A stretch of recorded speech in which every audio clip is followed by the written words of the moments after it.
Hello दोस्तों, आज हम अनजान रिश्ते एक अनोखी प्रेम कहानी का तीसरा भाग लेकर आ गए हैं। दोस्तों, अगर आपने अभी तक इस कहानी के पिछले 29 भाग नहीं देखे हैं तो इस वीडियो के डिस्क्रिप्शन बॉक्स में प्लेलिस्ट का लिंक है, आप वहां जाकर देख सकते हैं। तो दोस्तों, अभी तक हमने इस कहानी में देखा था कि निशा का सूट फट जाता है, जिससे निशा गुस्सा हो जाती है और प्रेम को मुंह बनाकर बोलती है, एक यही सूट था जो फट गया, क्या अब मैं दिन भर साड़ी ही पहनूंगी।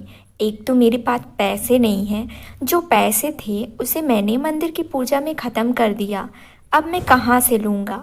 निशा की बात प्रेम अपने गालों पर हाथ रखकर ध्यान से सुनता है और कहता है, निशा मुझे माफ़ कर दो, गलती मेरी है कि मैंने तुम पर ध्यान नहीं दिया और तुम्हारी ज़रूरत की चीज़ों के बारे में तुमसे नहीं पूछा। अब आगे की कहानी को शुरू करते हैं। निशा प्रेम का चेहरा बड़े गौर से देखती है और मुस्कुरा देती है। निशा को मुस्कुराता देखकर उसके दिल में कुछ हलचल सी होती है और वो उसके होठों पर अपने होठ रख देता है। निशा की फिर से आंखें बंद हो जाती हैं। प्रेम ने भी अपनी आंखें बंद कर ली थी। प्रेम निशा के होठों से अपने होठ अलग करता है क्योंकि निशा की सांसें फूलने लगी थी। निशा आंखें मूंदे मूंदे प्रेम से कहती है, आपको मालूम है? प्रेम उसे किस करते हुए कहता है, नहीं मालूम, तुम जब बताओगी तब मालूम चलेगा। निशा प्रेम की बात सुनकर मुस्कुरा देती है और कहती है, जब आप हमारे होठों पर किस करते हैं तो बड़ी अजीब सी हलचल होती है। जब आप हमें अपने सीने पर उंगली उठाकर कहती है यहाँ किस करते हैं तो एक अजीब सी गुदगुदी होती है। ऐसा क्यों होता है, आप बताइए ज़रा। अब प्रेम आंखें खोलकर निशा का चेहरा देखता है और निशा से पूछता है, जब पूरे बदन में किस करता हूँ तो क्या होता है? निशा शर्माकर प्रेम के सीने में अपना सिर छुपा लेती है। प्रेम निशा को अपनी बाहों में जोर से कस लेता है और फिर से पूछता है, बताओ ना निशा, तब क्या होता है? निशा प्रेम के सीने से लगे चिल्ला के बोलती है, हमें नहीं पता। दोनों थोड़ी देर चुप रहते हैं। निशा प्रेम से फिर एक सवाल करती है, कहती है, हम एक बात आपसे पूछते हैं, आप नाराज़ तो नहीं होंगे? प्रेम निशा के माथे पर किस करते हुए बोलता है, नहीं। निशा कहती है, एक बात हमें बताइए, कोई पति अपनी पत्नी को प्यार करता है तो उसको काट क्यों लेता है? निशा ने मासूमियत से सवाल किया प्रेम से। तो प्रेम निशा का चेहरा देखने लगता है जो उसके सीने में छुपा हुआ था। प्रेम निशा से पूछता है, यह सवाल तुम्हारे दिमाग में आया कहाँ से? निशा कहती है, कुसुमा दीदी है ना, उनके पति उनसे प्यार किया और उनके ऊपर से काट लिया। उनके शरीर में भी बहुत नीले नीले निशान पड़े थे। जब हमने उनसे पूछा, दीदी आपके होठों को क्या हुआ, तो दीदी ने कहा, कुछ नहीं, और शर्मा गई। हमने सोचा एक तो इनको चोट लगी है तो इसमें शर्माने वाली बात कौन सी है। बाद में कुसुमा दीदी ने बताया वह अपने पति के प्यार की निशानी है। हमें बड़ा ताज्जुब हुआ, इनका पति इनसे प्यार करता है या इनको काट पीट करता है। हमने कुसुमा दीदी से पूछा कि आपके पति कसाई है क्या, कसाई का काम करते हैं क्या, जो आपको काट पीट डाला? कुसुमा दीदी हमसे सवाल किया, क्या भैया आपके साथ ऐसा नहीं करते? हमने उनसे कह दिया, हमारे पति कोई कसाई है क्या जो ऐसा करेंगे? प्रेम चुपचाप निशा की बात सुन रहा था, उसे कोई जवाब नहीं दे रहा था। मन में सोच रहा था कि मेरी पत्नी कितनी मासूम सी है, इसको क्या पता कि जब मर्द जोश में आता है तो उसके अंदर का राक्षस जग जाता है। इसी वजह से वह अपनी पत्नी के साथ ऐसा दुर्व्यवहार कर देता है। निशा अपनी धुन में प्रेम से सवाल पर सवाल किए जा रही थी। निशा प्रेम से पूछती है, क्या आप भी हमें ऐसे ही काटेंगे, हमारे होठों को काट देंगे? यह कैसा प्यार है जो दूसरों को तकलीफ दे? जब हम आपकी पत्नी हैं, अब आप हमसे प्यार करते हैं तो क्या यह सब ज़रूरी है? प्यार से भी तो प्यार किया जा सकता है, काट पीट करने की क्या ज़रूरत है? निशा प्रेम से कहती है, यह क्या भला प्यार हुआ? पत्नी को नोच खसोट लो, पटक दो, ये भला प्यार हुआ? यह तो बलात्कार हुआ। निशा प्रेम के सीने से अपना सिर हटाती है और प्रेम का चेहरा देखती है और पूछती है, अब चुप क्यों है, जवाब दीजिए ना। प्रेम निशा को देखकर मुस्कुराता है और कहता है, मैं किसी और आदमी को तो नहीं जानता, पर मैं अपने बारे में जानता हूँ। मैं तुम्हारे साथ ऐसा कुछ नहीं करूँगा। और निशा का हाथ पकड़कर प्रेम अपने धड़कते दिल के पास रख लेता है और निशा का माथा चूम के कहता है, तुम प्रेम सिंह की धड़कन हो, तुम प्रेम सिंह की जान हो। तुमको तकलीफ़ देने से मुझे तकलीफ़ होगी, इसलिए मैं ऐसा कुछ नहीं करूँगा जिसमें तुम्हें दर्द हो। तुम जैसा चाहती हो वैसे ही प्यार करूँगा तुम्हें। तुम जिस तरीके से चाहती हो उसी तरीके से प्यार करूँगा, क्योंकि मैं तुमसे प्यार करता हूँ। निशा एक टक प्रेम का चेहरा देखती है और पूछती है, क्या हमने कुछ गलत कह दिया? आप नाराज़ हो गए क्या? प्रेम कहता है, नहीं, मैं नाराज़ क्यों होऊंगा। और निशा के होठों को चूम लेता है। निशा को यकीन हो जाता है कि प्रेम अब नाराज़ नहीं है, तो निशा प्रेम से कहती है, आपको मालूम है? प्रेम निशा का हाथ चूमते हुए कहता है, नहीं मालूम, तुम बोलोगी तब मालूम होगा ना। निशा कहती है, जब कोई आदमी अपनी पत्नी को इस तरह काट पीट कर प्यार करता है तो इसमें दो बातें होती हैं। निशा अपने बाएं हाथ की 2 उंगली उठाकर कहती है। प्रेम निशा की बात सुनकर जोर जोर से हंसने लगता है। कहता है, 2 बातें होती हैं? कौन सी 2 बातें होती हैं? और हंसने लगता है। निशा उसका चेहरा देखने लगती है, क्योंकि जब प्रेम इस तरह खुलकर हंसता था तो उसका चेहरा और खूबसूरत लगने लगता था। प्रेम को हंसता हुआ देखकर निशा भी मुस्कुराती है। प्रेम उससे पूछता है, बताओ कौन सी 2 बातें होती हैं? निशा कहती है, एक बात तो अगर कोई पति अपनी पत्नी को काटता है तो कितना दर्द होता होगा। दर्द भरे लहजे में कहती है, उसके चेहरे को देखकर ऐसा लग रहा था जैसे उसको कोई काट रहा हो और उसे दर्द हो रहा हो। निशा प्रेम से कहती है, पहले आप हंसना बंद करिए, तब तो हम आपको बताएंगे। निशा प्रेम को घूरते हुए उससे कहती है। प्रेम अपने होठों पर उंगली अपनी रख देता है और निशा की तरफ देखकर कहता है, मैं चुप हूँ, तुम बोलो। प्रेम उसके चेहरे को देखने लगता है। निशा प्रेम की आंखों में देखकर बोलती है, देखिए, जब कोई मर्द किसी औरत को काटता है प्यार के नाम पर तो उसे कितना दर्द होता है। एक तो इतना दर्द बर्दाश्त करती है, उसके बाद जब सुबह उठकर वह बाहर निकलती है तो लोग उसको देखते हैं और कोई हमारे जैसा इंसान मिल जाए तो उसे सवाल करे, उसको कितनी शर्मिंदगी उठानी पड़ती है। जैसे कुशवा दीदी मेरे आगे शर्मिंदा थी। तो हो गई ना 2 बातें। प्रेम अभी भी होठों पर उंगली रखे चुपचाप निशा की तरफ देखता है। थोड़ी देर निशा चुप रहती है, फिर प्रेम की तरफ देखकर कहती है, हमने आपसे सवाल किया है। प्रेम निशा को क्या जवाब देता? उसके सवालों का उसके पास कोई जवाब नहीं होता। प्रेम निशा को अपनी बाहों में भर लेता है और कहता है, निशा सो जाओ, सुबह जल्दी उठती हो तुम, कल घर में मेहमान भी आने वाले हैं। निशा आंख मूंद के सोने की कोशिश करती है, पर उसके दिमाग में हजारों सवाल गूंजते रहते हैं। निशा प्रेम से कहती है, एक सवाल और है।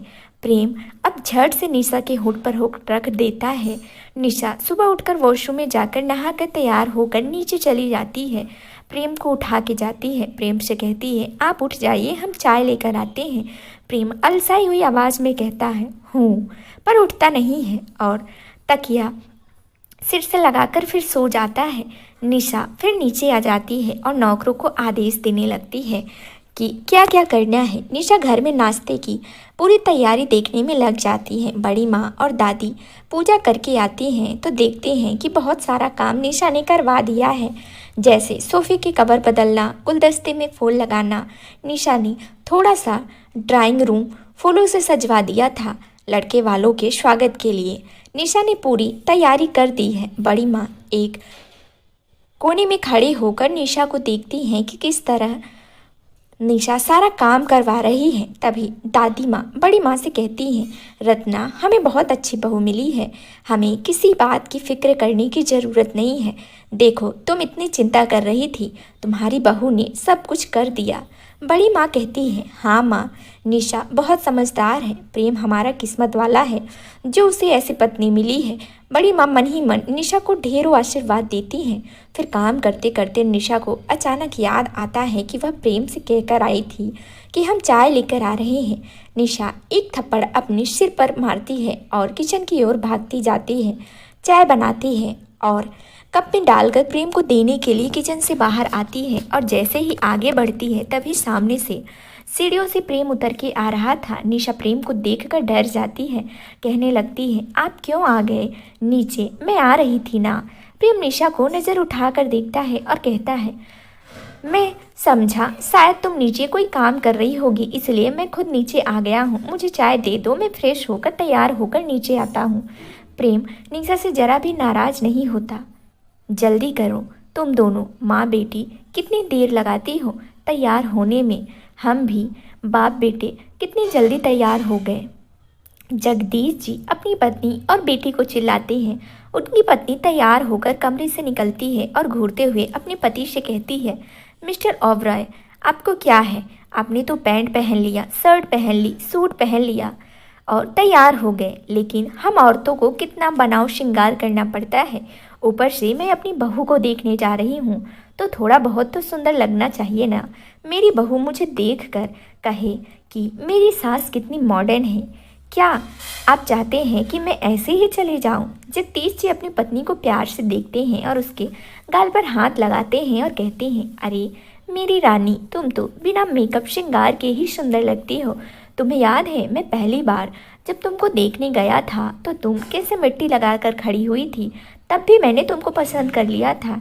अरे तुम आज भी नई लड़कियों को पछाड़ सकती हो। जगदीश जी अपनी पत्नी की बड़ाई करते हुए कहते हैं, तुम आज भी इतनी खूबसूरत हो। उनकी पत्नी उनको कहती है, अजी शर्म करो, एक जवान बेटे और एक जवान बेटी के पिता हो, मेरी जवानी के दिन याद कर रहे हो। जिया की मम्मी के गाल शर्म से लाल हो जाते हैं। जगदीश ओबरॉय जिया को आवाज़ लगाते हैं, बेटा जिया जल्दी करो, तुम लोग आओ। जिया थोड़ी देर में आ जाती है और अपने पापा के पास खड़ी होकर कहती है, पापा देखिए साड़ी में मैं कैसी लग रही हूँ। जगदीश देखते हैं कि उनकी बेटी ने रेड कलर की साड़ी पहन रखी थी। उसके ऊपर हल्की ज्वेलरी, रेड कलर की चूड़ियाँ और एक रेड कलर की बिंदी लगा रखी थी।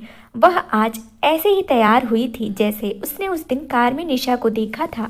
जिया की मम्मी जिया को देखती रह जाती है, मन ही मन कहती है, नज़र ना लगे मेरी बेटी को, कितनी सुंदर लग रही है आज।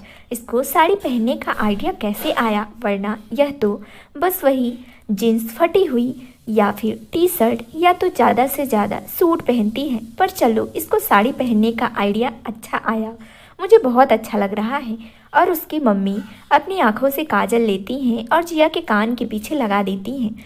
जिया कहती है, मम्मा यह क्या है? उसकी मम्मी कहती है, यह काला टीका लगाया है, तू बहुत खूबसूरत लग रही है।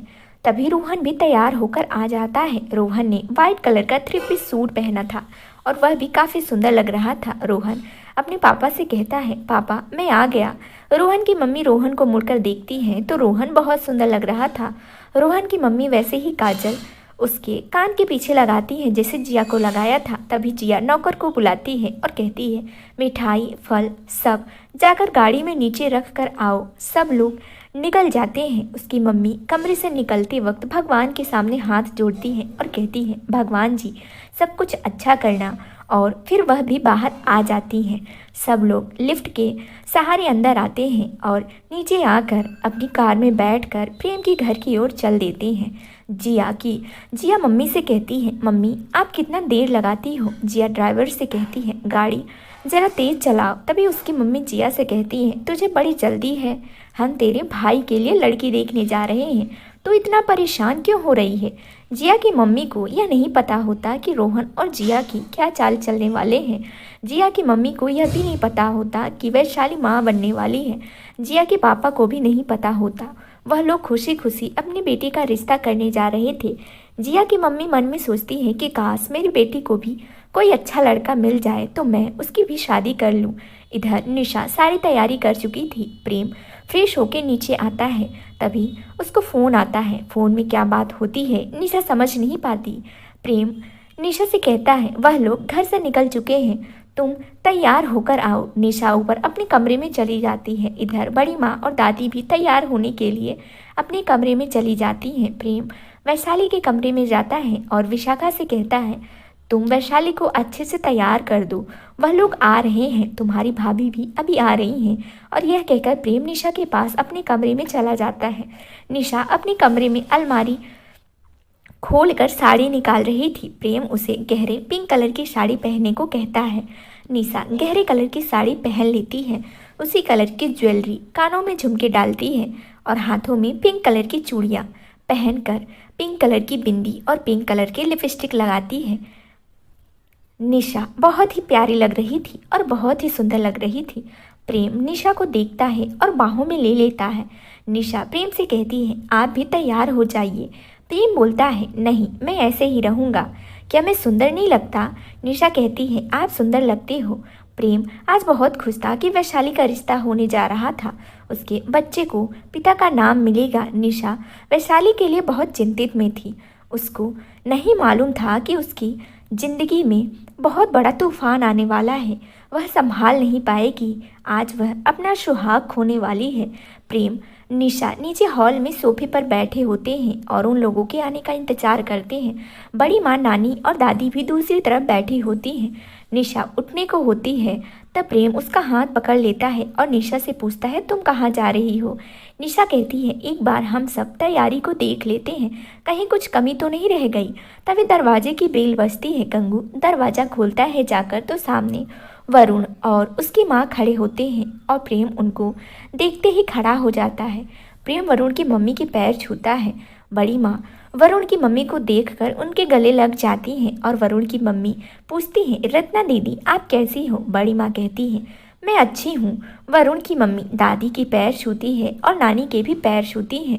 दादी और नानी उनको आशीर्वाद देती हैं और कहती हैं, आओ चलो वहाँ सोफे पर बैठते हैं, चलकर फिर बातें करते हैं। तभी निशा वहाँ आ जाती है। प्रेम निशा को अपने पास बुलाता है और कहता है, निशा यहाँ आओ। निशा प्रेम के पास आ जाती है। प्रेम निशा से कहता है, यह वरुण की मम्मी है, उनके पैर छुओ। निशा वरुण की मम्मी के पैर छूकर उनके आशीर्वाद लेती है। वरुण की मम्मी निशा के सर पर हाथ रख के आशीर्वाद देती हैं और सौभाग्यवती रहो ऐसा कहकर और तुम्हारी प्रेम की जोड़ी सदा बनी रहे यह आशीर्वाद देती हैं। वरुण की मम्मी निशा को गौर से देखती हैं और मन ही मन कहती हैं, निशा प्रिया से ज़्यादा खूबसूरत है, बहुत प्यारी लग रही है। तभी राजन, सुगंधा और प्रिया भी आ जाते हैं। उनको देखकर सब लोग खुश हो जाते हैं। सुनंदा नानी के गले लग जाती है, दादी के पैर छूती है और बड़ी माँ के भी पैर छूती है, नानी के भी पैर छूती है। तभी नानी उसका हाथ पकड़ लेती है, कहती है, मैंने तुमको अपनी बेटी माना है, इसलिए मेरे पैर मत छुओ। प्रिया की नज़र वरुण पर बैठती है। वरुण आज बहुत सुंदर लग रहा था। उसने सिर्फ वाइट शर्ट और ब्लैक पैंट पहन रखे थे, उसके बावजूद भी बहुत सुंदर लग रहा था। वरुण और प्रिया दोनों की आंखें मिलती हैं तो प्रिया को शर्म आ जाती है। प्रिया अपनी नज़रें झुकाकर दूसरे सोफे पर जाकर बैठ जाती है। तभी बंगले के बाहर एक गाड़ी आके रुकती है। उस गाड़ी से रोहन, उसके पास और पापा और उसकी बहन जिया और उसकी मम्मी दोनों निकलकर बंगले की तरफ बढ़ जाते हैं। जिया रोहन से हैरान होकर कहती है, जब बाहर से यह बंगला इतना खूबसूरत है तो अंदर से कितना खूबसूरत होगा। तभी वह लोग अंदर चले आते हैं। उनके स्वागत के लिए सब लोग खड़े हो जाते हैं। रोहन आज पहली बार वैशाली की मम्मी और दादी को देख रहा था। उनको नमस्ते करता है और झुककर पैर छूता है। जिया के पापा मम्मी भी सबको नमस्ते करते हैं। जिया भी सबको नमस्ते करती है। दादी को पहली नज़र में जिया पसंद नहीं आती। तभी निशा नौकरों के साथ सबके लिए नाश्ता पानी लेकर आती है। तभी उसकी नज़र जिया पर पड़ती है तो आश्चर्य से प्रेम की तरफ देखती है, पर प्रेम निशा की तरफ नहीं देख रहा था। वो वरुण के पास सोफे पर बैठा था और वरुण से कुछ बात कर रहा था। निशा सबको नाश्ता देकर वरुण की तरफ बढ़ जाती है। तभी प्रेम निशा को आता देखकर बातों को ख़त्म कर देता है और निशा से कहता है, चलो मैं तुमसे सबको इंट्रोड्यूस करवाता हूँ। प्रेम हाथ पकड़ के निशा को रोहन की फैमिली के पास ले जाता है और सबसे मिलवाता है। कहता है, ये है मिस्टर जगदीश ओबरॉय, ये है मिसेस जगदीश ओबरॉय, ये है जिया ओबरॉय इनकी बेटी, और ये है रोहन, इनका बेटा। इससे हमारी वैशाली का रिश्ता होने जा रहा है। निशा सबको नमस्ते करती है और प्रेम को देखते हुए कहती है, हम वैशाली को लेकर आते हैं। और वैशाली को लेने के लिए उसके रूम की तरफ चली जाती है।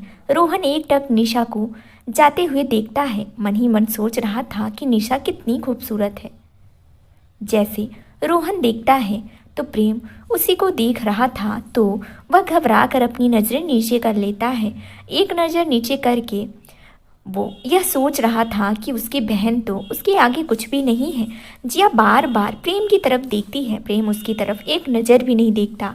मन में कहता है, मेरी निशा के बराबर तुम कहीं भी नहीं हो। बड़ी माँ प्रेम से कहती है, पंडित जी को फ़ोन लगाओ। प्रेम पंडित को फ़ोन लगाने लगता है। तभी निशा और विशाखा वैशाली को लेकर आ जाती हैं। वैशाली ने प्यासी कलर का सूट पहन रखा था, उसी कलर की चूड़ियाँ पहन रखी थी, उसी कलर की बिंदी लगा रखी थी, प्याजी कलर की ही लिपस्टिक उसके होठों पर लगी थी।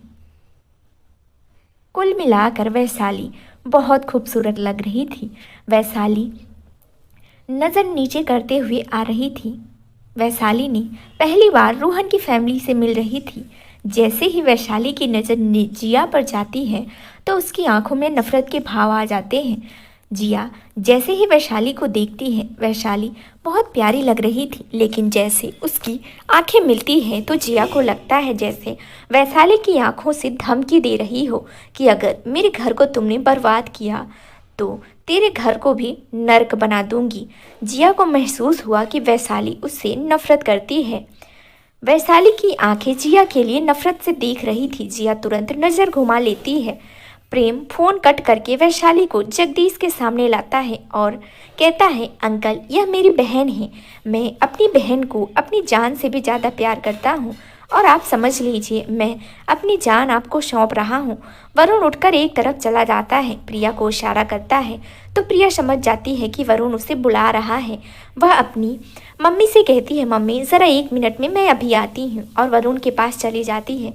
वरुण एक तरफ खड़ा होता है और प्रिया से बोलता है, प्रिया तुम इस रिश्ते से खुश हो ना? प्रिया शर्म से सर झुका लेती है और शर्मा के कहती है, क्या आपको पता नहीं क्या मेरे मन की बात? वरुण कहता है, हाँ पता तो है, पर फिर भी मैं कंफर्म करना चाहता हूँ, तुम इस रिश्ते के लिए तैयार हो या नहीं? तो प्रिया वरुण की और करीब आ जाती है और उसका हाथ अपने हाथों में लेकर उसका चेहरा देखते हुए कहती है, आप मेरी आंखों में देखिए, आपको मेरे दिल की बातें मेरी आंखों में मिल जाएगी। वरुण प्रिया की आंखों में देखने लगता है जहां उसे अपने लिए प्यार नजर आता है। वरुण झुककर प्रिया का माथा चूम लेता है और कहता है, आई लव यू प्रिया, तुम मेरी ज़िंदगी की पहली और आखिरी लड़की हो। तुम्हारे अलावा मेरी ज़िंदगी में कोई नहीं है, ना ही अब कोई और आएगी। प्रिया वरुण से कहती है, आई लव यू टू, पर आप तो जानते हैं मेरी ज़िंदगी में आपसे पहले प्रेम आए थे, पर अब मैं प्रेम को अपना जीजा मानती हूँ। वरुण मुस्कुरा देता है और कहता है, मुझे तुम्हारी पिछली ज़िंदगी से कोई लेना देना नहीं है। मैं प्रेम सर को अच्छे से जानता हूँ। जितना प्यार मैं प्रेम सर से करता हूँ, शायद इतना प्यार किसी से करता नहीं। आज जो भी खुशियाँ हैं सब प्रेम सर की बदौलत है। मेरे पास एक अच्छी नौकरी है, एक घर है, और यहाँ तक कि मेरा प्यार भी प्रेम सर के द्वारा ही मिला। प्रिया वरुण से कहती है, मैं आपसे एक बात पूछना चाहती हूँ, आपका और प्रेम का इतना गहरा रिलेशन कैसे है? मैं आप दोनों के बारे में कुछ नहीं जानती हूँ कि आप लोग कैसे मिले। वरुण कहता है, थोड़ा वक्त रुको प्रिया, तुमको सब पता चल जाएगा, अभी यह समय नहीं है इस तरह बात बताने का। तभी सुनंदा प्रिया को आवाज़ देती है, बेटा यहाँ आओ, पंडित जी आ गए हैं। वरुण कहता है, चलो हॉल में चलते हैं, और फिर दोनों आ जाते हैं। उन दोनों को आता देखकर प्रेम वरुण की और आंखों से इशारा करता है। वरुण प्रेम का इशारा समझ जाता है और मुस्कुरा देता है। उसकी मुस्कान से प्रेम उसके दिल की बात जान लेता है। प्रेम को मन में बहुत शांति मिलती है। मन ही मन कहता है, चलो प्रिया और वरुण का रिश्ता मजबूत हो गया। प्रेम मन में सोचता है, एक बार मन का बंधन बन जाए तो शादी के बंधन सिर्फ एक दिखावा है जमाने का। वरुण प्रिया मन के बंधन में बंध चुके हैं। निशा प्रेम के पास खड़ी होती है। जिया बार बार निशा को घूर कर देख रही थी, मन में कह रही थी, आज आखिरी बार तू प्रेम के पास खड़ी हो जा, इसके बाद मैं प्रेम के बगल में खड़ी होऊंगी। तेरा अगर पत्ता साफ नहीं किया तो मेरा नाम जिया ओबरॉय नहीं। पंडित जी वरुण और प्रिया की कुंडली मिलाते हैं। वरुण और प्रिया कुंडली मिलाकर कहते हैं इनकी कुंडली बहुत अच्छी है, इसलिए शादी बहुत शुभ और सक्सेसफुल होगी। फिर रोहन और वैशाली की कुंडली देखते हैं, कहते हैं सेम कुंडली यह भी है, कुंडली बहुत अच्छी है। बड़ी माँ कहती है पंडित जी आप कोई अच्छा सा मुहूर्त निकाल दीजिए। दादी पंडित जी से कहती हैं पंडित जी आप कोई अच्छा सा मुहूर्त निकालिए, जल्दी वाला कोई मुहूर्त निकालिए। सब लोग दादी की तरफ देखने लगते हैं। पंडित जी गणना करते हैं और कहते हैं 15 दिन बाद बहुत अच्छा मुहूर्त है, आप चाहे तो उसमें शादी कर सकते हैं। दादी राजन और सुगंधा से कहती हैं तुम बताओ क्या यह मुहूर्त शादी के लिए ठीक रहेगा। सुनंदा दादी माँ का हाथ पकड़ लेती हैं, कहती हैं माँ हमें करनी है, अगर यह मुहूर्त अच्छे हैं तो हम अपनी बेटी की शादी कर देना चाहेंगे। क्यों जी? सुनंदा अपने पति की तरफ निहार के कहती है हाँ माँ, सुनंदा बिल्कुल ठीक कह रही है, मैं भी सुनंदा की बात से सहमत हूँ। राजन दादी माँ से कहती है और फिर दादी जगदीश और उनकी पत्नी से पूछती हैं बेटा आप बताओ आप अभी शादी करना चाहते हो कि 1 साल बाद? जगदीश कहता है माता जी मैं तो अपने बच्चों की खुशी चाहता हूँ, पर माँ जी एक बात कहना चाहता हूँ, मेरी अभी बेटी है, अब जब तक बड़ी बेटी की मैं शादी नहीं करूँगा मैं बेटी की शादी कैसे कर सकता हूँ? सगाई आप करना चाहते हैं तो मैं सगाई कर सकता हूँ। जगदीश अपनी परेशानी दादी से बताते हैं। दादी भी सोच में पड़ जाती हैं। बड़ी माँ प्रेम की तरफ देखती है जो कि पंडित से तारीख निकलवा रहा था। अब तारीख बताइए पंडित जी। कहते हैं 16 नवंबर से 20 नवंबर तक यह मुहूर्त बहुत ही अच्छे हैं, आप चाहे तो शादी कर सकते हैं, नहीं तो फिर 1 साल बाद कोई अच्छा मुहूर्त मिलेगा। प्रेम कहता है ठीक है हम इसी नवंबर में दोनों की शादी करेंगे। प्रेम बड़ी माँ जानते थे कि वैशाली की शादी इतनी जल्दी करना क्यों जरूरी है। रोहन वैशाली को देखता है और मन ही मन खुश हो जाता है। वैशाली जो कि रोहन के पास बैठी हुई थी, रोहन उसका हाथ दबा देता है।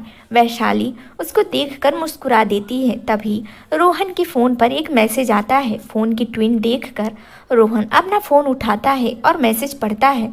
मैसेज पढ़ के चेहरे का रंग उसका उड़ जाता है। चेहरा देखकर उसका ऐसा लगता था जैसे किसी ने उसको रिवॉल्वर की नोक पर रख दिया हो। तभी दूसरा मैसेज आता है। रोहन उसको भी पढ़ता है। दूसरा मैसेज पढ़ते ही रोहन खड़ा हो जाता है और प्रेम की तरफ मुंह करके कहता है। प्रेम जो कि पंडित से बात कर रहा था वह कहता है अरे भैया मैं वैशाली से शादी नहीं करूँगा। रोहन इतनी धीरे से कहता है कि उसकी आवाज़ से ऐसा लग रहा था कि कोई कसाई जैसे बकरी को हलाल करता है। बकरी मैं करती है। इस वक्त रोहन भी उसी तरह मैं कर रहा था। तो दोस्तों आगे इस कहानी में क्या होने वाला है, अगर आप ये जानना चाहते हैं तो इस कहानी का अगला भाग जरूर सुनें, जो जल्द ही इस चैनल पर प्रसारित कर दिया जाएगा। तो दोस्तों अगर आपको हमारी कहानी पसंद आई हो तो लाइक करें, और अगर आप मेरे चैनल पर नए हैं तो जल्दी से चैनल को सब्सक्राइब भी कर लें। धन्यवाद दोस्तों।